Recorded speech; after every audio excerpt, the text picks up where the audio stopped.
মাবুদ শেষ দেখাটা মা বাবা সন্তানেও দেখে না।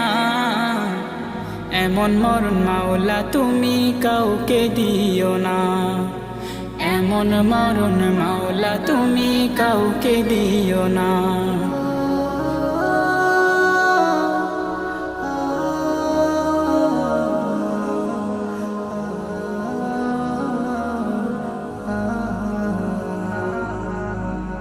যে মরণ লাশ হলে কেউ চায় না গোসল দিতে, আসে না ছেলে বাবার কফিন কাঁধে নিতে। জানাজা দাফন কাফন ভাগ্যে যদিও হয়, মানবতার ফেরিওয়ালা সেথায় অসহায়। এই পাপীদের কঠিন ইমতেহানে ফেলো না, মালিক এই পাপীদের